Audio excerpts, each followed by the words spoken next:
आखिर क्या था पांडव की मौत का बुरा राज, तो चलिए जानते हैं। एक दिन भगवान कृष्ण का धरती लोक छोड़कर जाने का समय आ गया था। इसकी सूचना पांडवों को मिली। इसकी सूचना पांडवों को मिलने के बाद ये सुनते ही वो दुखी हो गए और पांडवों ने भी सशरीर स्वर्ग जाने की योजना बनाई। पांडव और द्रौपदी अभिमन्यु के बेटे परीक्षित को राज दरबार सौंप करके पर्वत की ओर निकल गए। इन्होंने सन्यासी का भेष धारण किया और इनके साथ एक कुत्ता भी यात्रा पर निकल गया। यात्रा काफ़ी लंबी थी, सभी थक गए थे पर रुके नहीं और आगे बढ़ते रहे। फिर द्रौपदी रास्ते में गिर गई। ये देख भीम युधिष्ठिर से सवाल करते हैं कि द्रौपदी ने यात्रा पूर्ण करने से पहले ही अपने प्राण क्यों त्याग दिए। द्रौपदी हम सभी की पत्नी थी, ऐसा युधिष्ठिर ने कहा, पर वह केवल अर्जुन से प्रेम करती थी, इस कारण उसके साथ ऐसा हुआ। फिर आगे चलकर सहदेव भी गिर गए और उन्होंने अपने प्राण त्याग दिए। ये देख भीम फिर युधिष्ठिर से प्रश्न करते हैं कि भ्राता सहदेव के साथ ऐसा क्यों हुआ।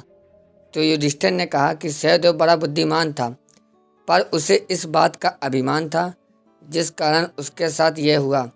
बाकी के लोगों ने अपनी यात्रा प्रारंभ रखी, पर आगे चलकर फिर नकुल भूमि पर गिर पड़े और उनकी भी यात्रा यहीं खत्म हो गई। फिर से भीम के मन में वही प्रश्न आया कि नकुल के साथ ऐसा क्यों हुआ। युधिष्ठिर ने बताया कि नकुल अति सुंदर था, पर उसे भी अपनी सुंदरता का अत्यधिक घमंड था और इसी कारण वह अपनी यात्रा पूर्ण नहीं कर सका। अब यही घटना अर्जुन के साथ भी हो गई कि वो यात्रा पूर्ण करने के पहले ही अपने प्राण त्याग देते हैं। फिर युधिष्ठिर ने जवाब दिया कि अर्जुन धनु विद्या में बहुत महान था, परंतु वह इस बात का घमंड कर बैठा जिसके कारण उसकी भी आधे रास्ते में मौत हो गई। उसके बाद और आगे चलने के बाद एक बड़ी चट्टान सामने पड़ी। भीम ने उसको तोड़ दिया और स्वर्ग का रास्ता दिखने लगा। उतने में भीम का पाँव किसी दलदल में फंसता चला गया। भीम ने युधिष्ठिर से कहा, मेरे साथ ऐसा क्यों हो रहा है। तब युधिष्ठिर ने भीम को जवाब दिया कि तुम भी बाकी की तरह अपने बल पर घमंड कर बैठे, जिस कारण तुम्हारे साथ ऐसा हुआ। अब इस यात्रा में केवल युधिष्ठिर और उनके साथ चल रहा कुत्ता ही शेष रह गया था। आगे चलकर स्वयं इंद्र उनके सामने प्रकट हुए और उन्हें अपने रथ में बैठने को कहा।